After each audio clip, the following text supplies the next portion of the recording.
Story 1. The window facing the wrong way. I had just moved into a small fifth-floor apartment in an old Michigan complex. Nothing unusual, except for the unit directly across the hall, Apartment 5C. From day one, I noticed it. The window in that unit was always lit, day or night. No curtains, no blinds, just a harsh white light shining straight out into the hallway every night. I asked the landlord about it. He brushed it off. They work night shifts. Rarely step out. Don't worry about it. But I never heard footsteps from the other side.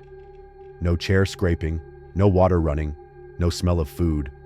The door never opened, just the light. One night, I was up late reading when the power cut out. The whole building went dark. I stepped out to check. Every apartment was blacked out, except 5 degrees Celsius. Its window was still glowing. White light, cold like a hospital's fluorescent bulb. But more disturbing was the direction of the light. It wasn't shining out like it should have. It looked like it was being pulled in. I stepped closer, peered through the glass, and I saw a face. But it wasn't looking at me. It was looking up at the ceiling, unblinking, motionless. Over the next few nights, I started paying closer attention. Every night at 2:17 a.m., the light in 5C flickered 3 times. Exactly. Same pattern. Never off. Like a signal. One night I dared to look again, through the gap in the door. The face was back, but this time, it was looking straight at me, and beside it, a second figure. It was me, standing next to it, also staring out. I reported it to management. They sent someone to inspect the unit. When they unlocked Apartment 5C, it was completely empty. No furniture, no personal items, not even dust. Just a single light bulb, hanging in the middle of the room, with no wires. The moment the manager stepped in, the light bulb went out, and I swear, I heard a whisper echoing from the walls. Don't look in from the wrong angle. I moved out that same night, but sometimes, when I glance at the mirror after midnight, I see myself standing in front of 5C's window, hand raised, staring out, and me, from the outside, looking in. Story 2. The couple next to Unit 3B. I rented an apartment on the 3rd floor of an old-style complex in Pennsylvania, close to downtown, but not too noisy. The hallway was lined with faded carpet, peeling paint, and a musty smell, but overall, it was quiet. The first thing the landlord told me when I moved in was, "The neighbors in 3B are lovely. Older couple. Been here since before I took over." I nodded, but when I asked their names, he hesitated. I think Marsh or March, something like that. Apartment 3B was right next to mine. I didn't think much of it until I started noticing that every single morning, at exactly 7 a.m., their door would open. Always the same routine. Mr. Marsh steps out first, gray robe, teacup in hand. Mrs. Marsh follows, blue dress, hair pinned up, smiling softly. They stood there for about a minute, silent, still, then stepped back inside, every day, not a second off. At first, I just thought they were eccentric. Then, I started waiting by my own door to observe. And sure enough, 7 a.m. sharp, click, the door opens.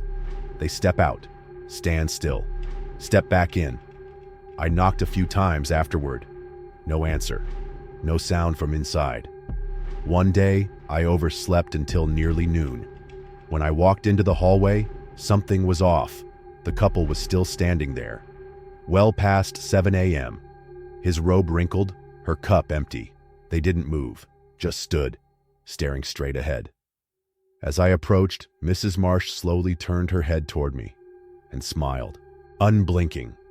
That same smile, exactly the same as every other day, down to the muscle. I backed into my apartment, slammed the door, and called building management. Their reply was chilling. "Sir, there is no 3B. That unit's been sealed since 1996. You live next to the stairwell landing." I thought they were mistaken. I stepped back out into the hallway, and 3B was gone. Just a blank stretch of wall. No hinges, no knob, no color difference in the paint. Like it had never existed. I was losing it. I checked the hallway cameras, scrolled to that morning, 7 a.m., and there they were. Mr. and Mrs. Marsh appearing out of nowhere, from the wall. They stepped forward, stood still, and turned back. I printed a still from the video and brought it to the front desk. One of the younger staff members went pale. "They used to live here. I was a kid.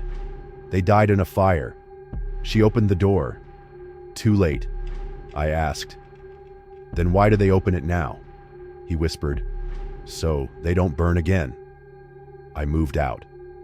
But every morning, exactly at 7 a.m., my doorbell camera lights up, and it always captures an elderly couple, standing silently at my door. Gray robe, blue dress, a teacup in hand, and that same old smile. Story 3. Footsteps from the floor above, where no one lives. I rented an apartment on the 4th floor of a 5-story building in upstate New York. The rent was cheap, the neighborhood quiet. The landlord was up front. The 5th floor is completely vacant. It's been sealed off for 2 years. Electrical system's too old. No one lives up there. I didn't think much of it. Fewer neighbors meant less noise. But on my first night, I heard footsteps above me. Not mice, not random creaks. Human steps. Slow, deliberate, repeating. I went up to check. The 5th floor door was locked, just as the landlord said, but from the other side, I could hear scraping, like a chair being dragged, and faint tapping, like someone typing. I asked the landlord again. He frowned. "That's impossible. There's no power up there, no furniture, nothing." I placed a recorder on my bedroom ceiling. That night, it recorded 4 hours of mostly footsteps, but around 2:33 a.m., a whisper broke through. "Room 4. He's still awake." I lived in room 4, 1 floor down. Sleep became impossible. Every night, from 2 a.m. to 3 a.m., the steps returned. Always the same pattern. I banged on the ceiling. The steps stopped. Then, a knock came back. 3 knocks. Slow. Answering mine. I borrowed a ladder and climbed to the 5th floor window from outside. Through the glass, I saw an empty room, except one old wooden chair, sitting in the middle of the floor, and on it, a photograph of me, sleeping, mouth slightly open, light still on. I didn't take that photo. I live alone. I called the police. They came and pried the lock open. The room was pitch black. No one inside, no chair, no photo, but faint drag marks traced across the floor, right where I had seen the chair. One of the officers turned to me. "You said you heard footsteps?" I nodded. He pointed at the 5th floor ceiling. "Then who lives on the 6th floor?" "There is no 6th floor." I looked up. In the ceiling was a small square panel. No ladder, no hatch, just an uneven piece of wood, but there were dusty handprints on it. Someone had pulled it down. Someone had stepped up from there and come down at night. I moved out. But a week later, while unpacking boxes, I found a photo in my coat pocket. It was me, sleeping, taken from above. Same angle, as if someone was leaning down from the floor right over mine. Story 4. The neighbor with no face. I live in a cheap apartment complex with L-shaped hallways. There are only 3 units on my floor. I'm at the end of the corridor, right across from the emergency stairwell. The unit to my right, apartment 7D, is always locked, curtains drawn tight. I hadn't seen a single person enter or leave that apartment for the first 3 months I lived here. Until one evening, close to 11 p.m., when I was taking the trash out, the door to 7D creaked open. A man was standing there, tall, thin, wearing a charcoal gray sweater. He didn't speak, didn't gesture. I greeted him. He gave a slow nod. But when the hallway light fell across his face, I froze, because he didn't have one. No eyes, no nose, no mouth. Just a smooth sheet of skin stretched tight over his skull. I backed away, pretending to answer a phone call, and left. After that night, I started hearing knocks at my door. 3 knocks, every night, exactly 11 p.m. I never opened it. One night I looked through the peephole. He was there, still faceless, but holding a piece of paper, scrawled in messy handwriting, "You have something that used to be mine." I had no idea what it meant. The next day, I dug through records about apartment 7D. According to management, it hadn't been rented in 9 years. The last listed occupant was under a strange name, No Entry/N Entity. I thought it was a joke, but that night, I had a dream. I was staring at myself in the mirror, and my face was gone. The next morning, my phone received a photo from an unknown number. It showed me, standing in front of 7D's door, holding a piece of paper that read, "Give it back." I never took that photo. I don't remember standing there. I tried staying away from home at 11 p.m., but every time I returned late, there would be a note taped to my door. "You can't run with someone else's face." And sometimes, when I glance into the mirror, I see 2 hands resting on my shoulders, from behind me. But there's no one there, only the door to apartment 7D. Still closed, but I know he's behind it, waiting for me to open it again, or waiting for me to forget who I really am. Story 5. The New Neighbors. I live in a quiet little neighborhood, a row of 2-story townhouses, each with a backyard. It's so quiet I can hear the neighbor sweeping leaves every morning, or their TV echoing faintly at night. The unit next to mine, house number 14, had been vacant for nearly a year. Until one Monday morning, I saw a small moving truck parked outside, and movers unloading furniture. They said someone new was moving in. I caught glimpses of them, a couple. They never spoke, just nodded if they noticed me looking. Over the next few days, I started noticing strange things. They never turned on the lights at night, never parked a car in the garage, no voices, no cooking smells, no music. But every night at exactly 1:11 a.m., there was a silhouette in the upstairs window, always standing still, always watching. I mentioned it to a friend of mine who works in property management. He raised an eyebrow and said, "House 14? That place is still vacant. No one signed a lease."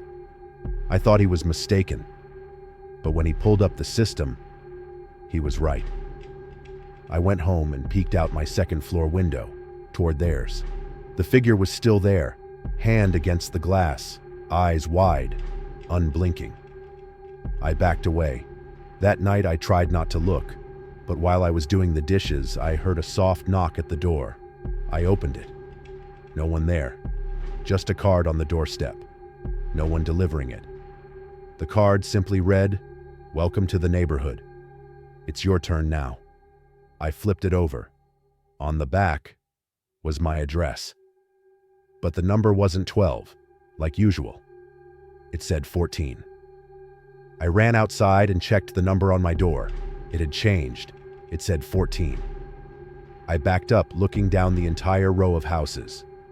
The one I used to live in, the one labeled 12, was empty. No curtains, no house number. I went door to door asking my neighbors. They all called me the new guy next door.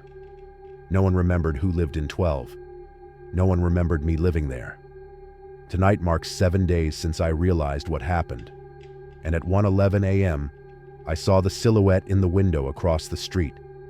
The house I used to live in. They were standing there, motionless, hand on the glass, staring straight at me. Their lips moved, slowly. I couldn't hear it.